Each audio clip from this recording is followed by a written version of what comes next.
Hello दोस्तों, स्वागत है आप सभी का आज के इस सेशन के अंदर। गुड इवनिंग सभी को। दोस्तों, टाइम, स्पीड एंड डिस्टेंस हमने कर लिया था, उसके अंदर काफी कुछ हमने सीखा था। लेकिन आज जो टॉपिक हम स्टार्ट करने वाले हैं वो कुछ हद तक टाइम, स्पीड, डिस्टेंस से रिलेटेड है। लेकिन आज हम करने वाले हैं ट्रेन, यानी कि ट्रेन का टोटल कंसेप्ट हम आज सीखेंगे। ट्रेन की लंबाई, total distance, total time, train की स्पीड, उसके बारे में हम जानेंगे। हालांकि कुछ जो फंडामेंटल्स था हमने उसके अंदर सीखा था टाइम, स्पीड एंड डिस्टेंस के अंदर, अच्छी तरीके से आज जानेंगे। गुड इवनिंग सभी को। तो दोस्तों स्टार्ट करते हैं ट्रेन का। देखिए बेसिकली क्या होता है, किस तरीके से क्वेश्चन पूछे जाते हैं। अब ट्रेन या तो कोई खंबे को पार करती है, या कोई ब्रिज को पार करती है, या व्यक्ति को पार करती है, या ट्रेन दूसरी ट्रेन को पार करती है, या ट्रेन दूसरी ट्रेन में बैठे हुए एक व्यक्ति को पार करती है। स्पीड आपको दी रहेगी, ट्रेन की लेंथ पूछ सकता है, प्लेटफॉर्म की लेंथ पूछ सकता है, या यूं कह सकते हो कि दूसरी ट्रेन अगर आ रही है या जा रही है, यानी कि क्रॉस कर रही है या एक ही दिशा में जा रही है, उस टाइम में लेंथ पूछ सकता है, दोनों की स्पीड पूछ सकता है, दोनों की रिलेटिव स्पीड आपसे पूछ सकता है। तो उन सभी कंसेप्ट को जानने के लिए आज हम बात करने वाले हैं बेसिक इंट्रोडक्शन। तो सबसे पहले एक मेरे को बात बता दो कि क्लियर है सभी, आवाज वगैरह सब कुछ क्लियर है। स्टार्ट करें टॉपिक को। तो दोस्तों सबसे पहले हम बात करते हैं, मान लो कि अगर ट्रेन कोई भी स्पेसिफिक पर्सन या पोल या मीनार इसको पार कर रही है। सपोज दैट ये ट्रेन है, ठीक है, ये मान लो ट्रेन है, और ये जो ट्रेन यहां पर बैठा हुआ कोई व्यक्ति है या पोल है, उसको अगर पार कर रही है, उस पोल को अगर वो पार कर रही है, तो यानी कि जितनी इसकी डिस्टेंस होगी, इस रेलगाड़ी की जो डिस्टेंस होगी वो यहां से लेकर के, यानी कि ये जो शुरुआत हो रही है इस पॉइंट से लेकर के जब ये एंड तक यहां तक चली जाएगी, तो मतलब उस पोल को, उस व्यक्ति को, उस खंबे को वो पार कर देगी। तो टोटल डिस्टेंस वहां पर क्या होगी, उस रेलगाड़ी की लंबाई। सपोज दैट आपसे एक क्वेश्चन पूछा है कि एक 300 मीटर लंबी रेलगाड़ी है, कोई मतलब यूं मान के चलिए कि एक बंदे को वो 30 सेकंड के अंदर पार कर देती है। तो कहने का मतलब वो 30 सेकंड को, जो 30 सेकंड का जो टाइम है वो 300 मीटर की डिस्टेंस को पार करने में लेती है। बेसिकली फंडामेंटल यहाँ पे ये है, ठीक है, समझ रहे हो। आफ्टर दैट अब देखिए, ध्यान दीजिए, यहाँ पे अगर वो पोल ना होता, पहला कंडीशन दे दिया कि अगर वो पोल होता, अगर वो पोल ना होता, या वो एक पुल होता, या वो कोई प्लेटफॉर्म होता, या वो कोई दूसरी ट्रेन होती, या वो प्लेटफॉर्म होता, या वो ट्रेन होती, या वो पुल होता, तो जो टोटल डिस्टेंस है वो ये डिस्टेंस और ये डिस्टेंस दोनों को मेजर मतलब ऐड किया जाता है। जैसे मान लो कि गाड़ी की जो लंबाई है मान लो वो 200 मीटर है, ठीक है, रेलगाड़ी की जो लंबाई है मान लो वो 200 मीटर है, और प्लेटफॉर्म की लंबाई है वो 100 मीटर है। तो इसका मतलब ये हुआ कि टोटल डिस्टेंस वो ट्रेन कितनी कवर करेगी, 300 मीटर। अब कोई भी डिस्टेंस आपको दे सकता है, आपसे पूछ सकता है, या तो ये हिडन में रख सकता है कि एक पुल को पार करती है और 200 मीटर लंबी रेलगाड़ी इतने टाइम के अंदर। तो बताइए कि जो पुल को पार कर रही है उस पुल की लंबाई क्या है। तो आप क्या करोगे कि जो टोटल लंबाई होगी वो ये और ये उसको मानोगे, उसके बाद में जो स्पीड, जिस स्पीड से वो चल रही है, जितना टाइम वो ले रही है, उसके निकालोगे। तो वहां से उसके रिलेशनशिप में आपके पास क्या आएगा, टोटल डिस्टेंस आएगी। यानी कि उस डिस्टेंस में आप ट्रेन, या इसकी डिस्टेंस पता है तो इसकी माइनस कर दोगे, पुल की आ जाएगी, पुल की आपको पता है, पुल की माइनस करोगे तो ट्रेन की लंबाई आपको मिल जाएगी, ठीक है। अच्छा,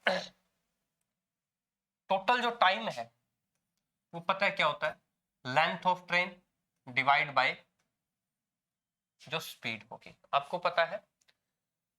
आपने बेसिक किया था, जैसे कि स्पीड क्या होती है, डिस्टेंस अपॉन टाइम। तो टाइम क्या होगा, डिस्टेंस अपॉन स्पीड। यहां पे देखिए, ये टाइम ये है ना, ये टाइम तो टाइम है ही, लेकिन डिस्टेंस को हम लोग किस में मेजर कर रहे हैं, लेंथ में मेजर कर रहे हैं, लेंथ ऑफ ट्रेन। अगर दो ट्रेन है तो वो लेंथ ऐड हो जाएगी, पुल है तो भी ऐड हो जाएगी। सिर्फ यही फर्क रखना है आपको कि पोल होगा यानी कि खंबा हो गया, मनुष्य हो गया, उसकी जो चौड़ाई है यानी कि उसकी लेंथ, हाइट नहीं, लेंथ उसकी 0 मान के चलते हैं, ठीक है। तो अब हम थोड़ा सा आगे और बढ़ते हैं कि अगर आपको ये बोला जाए कि एक ट्रेन है वो दूसरी ट्रेन को अगर पास करती है, सपोज दैट एक ट्रेन यहां पे आ रही है, ठीक है, ये इस डायरेक्शन में जा रही है, और दूसरी ट्रेन ये है वो इस डायरेक्शन में आ रही है। अपोजिट डायरेक्शन अगर हो दो ट्रेन की, तब क्या होगा, दोनों ट्रेन है, अच्छा इसकी मान लो स्पीड है 75 किलोमीटर पर आवर, इसकी मान लो स्पीड है 60 किलोमीटर पर आवर, और ये जो डिस्टेंस है या इसकी लेंथ है मान लो वो कितनी है 200 मीटर, और इसकी लेंथ मान लो 300 मीटर आपको दी हुई है। इस सिचुएशन में आप क्या करोगे, यानी कि लेंथ टोटल क्या हो जाएगी, जुड़ जाएगी जो डिस्टेंस में आएगी। कहने का मतलब मान लो ये L1 है, ये L2 है, दोनों लेंथ जुड़ जाएगी, यानी कि 500 मीटर की टोटल डिस्टेंस या टोटल दूरी तय करेगी वो दोनों ट्रेन मिल करके। अब बात करती है स्पीड के बारे में। देखिए स्पीड क्या है, जब दोनों ट्रेन आपस में एक दूसरे के विपरीत आती है तो स्पीड ऐड हो जाती है। फॉर एग्जांपल एक बेसिक रियल लाइफ का एग्जांपल देता हूं, मान लो कभी भी कार में या ट्रक में टक्कर होती है आमने सामने से, कार की स्पीड 60 है, ट्रक की 70 है, तो जब टक्कर होती है तो वो भयानक होती है। क्यों? क्योंकि 60 की स्पीड और 70 की स्पीड, कार की और ट्रक की स्पीड ऐड ऑन होकर के वहां पे लगती है, वो इतना ज्यादा फोर्स उसमें लगता है। तो कहने का मतलब कि जब ट्रेन्स जो है वो आपस में विपरीत दिशाओं में आ रही है, मतलब एक ही तरफ आ रही है, विपरीत दिशाओं में आ रही है, एक तरफ आ रही है, तो दोनों जो स्पीड है वो ऐड हो जाएगी। उस टाइम स्पीड क्या होगी, 75 और 60 कितना हो गया, 135 किलोमीटर पर आवर। मतलब 135 किलोमीटर पर आवर से ये जो क्या है स्पीड है, तो स्पीड इज इक्वल टू क्या आया, डिस्टेंस अपॉन टाइम। अब आपसे अगर पूछा है कि कितना समय लेगी, तो डिस्टेंस कितना है आपको पता है, 300 और 200 500। और एक चीज ध्यान रखना, ये 135 किलोमीटर हो जाएगा इधर किलोमीटर पर आवर, और इसके बराबर में आपके पास क्या निकल जाएगा, टाइम निकल जाएगा कि टोटल टाइम कितना लेगी। टाइम दिया होता तो स्पीड निकल जाती, स्पीड दी हुई है तो टाइम निकल जाएगा। अब यहां पर ध्यान रखना है एक ही चीज को, कि स्पीड को आपको कन्वर्ट करना पड़ेगा किलोमीटर पर आवर से मीटर पर सेकंड में। अगर आपको गाड़ी की लेंथ मीटर में दी हुई है तो स्पीड को डेफिनेटली आपको मीटर में कन्वर्ट करना पड़ेगा, मीटर पर सेकंड। तो कन्वर्ट करने के लिए मैं आपको बता देता हूं कि अगर आपको मीटर पर सेकंड की स्पीड दी हुई है और किलोमीटर पर हावर में इसको कन्वर्ट करना है, तो आपको मल्टीप्लाई करना है मेरे दोस्तों 18/5 से। ठीक है, दूसरी कंडीशन में अगर आपको किलोमीटर पर आवर में कोई स्पीड दी हुई है और इसको मीटर पर सेकंड में आपको कन्वर्ट करना है, तो आपको डेफिनेटली गुणा करना है 5/18 से। अब इसको याद कैसे रखोगे, मीटर पर सेकंड छोटी यूनिट है, किलोमीटर पर आवर बड़ी यूनिट है। जब छोटी से बड़ी कन्वर्ट करते हो तो मतलब 18/5, ऊपर जो वैल्यू है वो 18 आएगी, यानी कि बड़ी संख्या ऊपर आएगी। छोटी से जब बड़ी कन्वर्ट कर रहे हो तो मतलब बड़ा ऊपर आएगा। ठीक है, अगर आप बड़े से छोटा कन्वर्ट कर रहे हो तो छोटा ऊपर आएगा, मतलब जिसमें कन्वर्ट कर रहे हो वही नंबर आपको ऊपर आएगा। अगर छोटे से बड़ा कन्वर्ट कर रहे हो तो बड़ा ऊपर नंबर आएगा, बड़े से छोटे में कन्वर्ट कर रहे हो तो छोटा नंबर ऊपर आएगा। यहां तक आप चीजें समझे।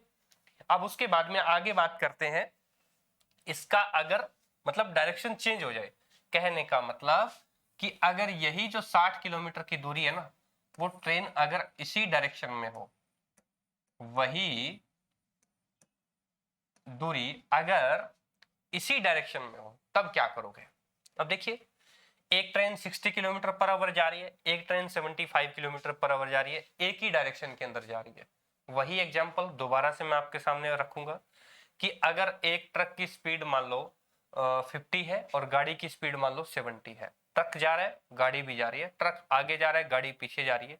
अगर ट्रक में गाड़ी लगती है, ट्रक अगर 50 है, गाड़ी की स्पीड अगर 70 है, तो अप्रोक्सीमेटली जो वहां पर फोर्स लगेगा वो सिर्फ और सिर्फ 20 किलोमीटर प्रति घंटे की स्पीड का लगेगा।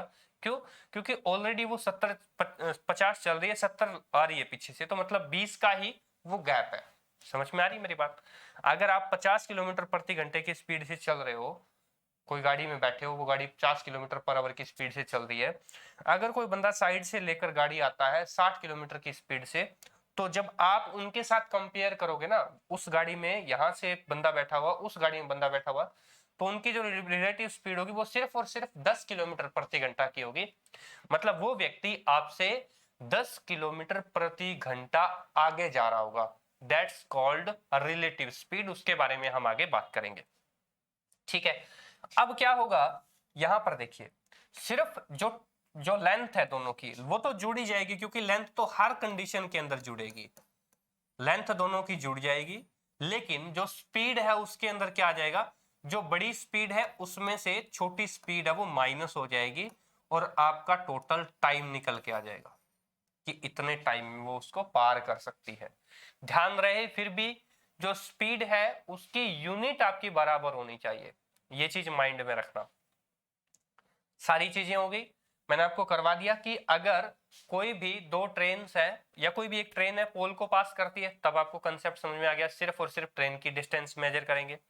उसके बाद में अगर ट्रेन दूसरी ट्रेन को पार कर रही है, दूसरे प्लेटफॉर्म को पार कर रही है, और सॉरी, अगर कोई पुल को पार कर रही है, कोई ऑब्जेक्ट, ऐसा ऑब्जेक्ट जिसकी कोई डेफिनाइट लेंथ हो, उसको पार कर रही है, तो वो लेंथ उसके अंदर एड ऑन हो जाती है। क्लियर है? आफ्टर दैट एक और कंडीशन आती है दो रेलगाड़ियों के बीच की, या तो रेलगाड़ी एक ही दिशा में जाएगी या एक दूसरे के उल्टी डायरेक्शन में जाएगी। दोनों केसेस के अंदर रेलगाड़ी की जो डिस्टेंस, जो रेलगाड़ी की लेंथ है जिसको हम डिस्टेंस मेजर करते हैं, वो दोनों जुड़ जाएंगे आपस के अंदर। अब बात रहती है स्पीड की, यहाँ पे स्पीड का फर्क है, एक साथ एक ही डायरेक्शन में जाएंगी तो स्पीड डिफरेंस करेंगे हम स्पीड का, और अगर एक दूसरे की तरफ आएगी तो हम क्या करेंगे, उनकी स्पीड का एड ऑन करेंगे, यानी कि एडिशन करेंगे, जोड़ करेंगे। ठीक है, अब आपके पास एक चीज बच रहा है, मैंने आपको बताया अभी कि अगर यहां पे कोई बंदा बैठा है, अब इस स्पीड से कोई मतलब, इस स्पीड से मतलब है लेकिन इस लेंथ से मतलब नहीं है अपने को। यहां पे अगर कोई बंदा बैठा है और ये ट्रेन इसको पास करेगी, तो यहां पे रिलेटिव स्पीड तो होगी ही होगी, ठीक है ना। अगर यहां पे ध्यान देना है, रिलेटिव स्पीड मैंने आपको बताया। अब रिलेटिव स्पीड थोड़ा सा समझते हैं, ये भी इसके दो केस बन सकते हैं। दो केस क्या बन सकते हैं, पहला केस लेते हैं कि दोनों डायरेक्शन में दोनों एक ही डायरेक्शन में जा रही है, ये 75 की स्पीड से 60 की स्पीड से, यहाँ पे एक बंदा बैठा है। अब क्या होगा कि रेलगाड़ी क्या करेगी, इस बंदे को, जो ये व्यक्ति बैठा है ना, इसको कवर करेगी, ना कि इसको, ट्रेन को नहीं करेगी। यहां पर बेशक ट्रेन की लंबाई दी हो ना दी हो हमें कोई मतलब नहीं है, अगर ट्रेन के अंदर एक यात्री बैठा है, पैसेंजर बैठा है, उसको पार करना है, तो टोटल लेंथ ये होगी मेरे दोस्तों। तो कहने का मतलब लेंथ क्या होगी, वो 200 मीटर और डिवाइड बाय, अब जो रिलेटिव स्पीड होगी वो क्या बनेगी। अब रिलेटिव स्पीड अगर दोनों एक ही डायरेक्शन में है तो रिलेटिव स्पीड होगी 15 किलोमीटर पर आवर, और इसको क्या बनाओगे आप, मीटर पर सेकंड में बना दो, 18/5 कर दो, ठीक है। तो वो इतना टाइम आ जाएगा इन सेकंड के अंदर, क्यों, मीटर है, मीटर पर सेकंड के अंदर टाइम आ जाएगा, ठीक है ना।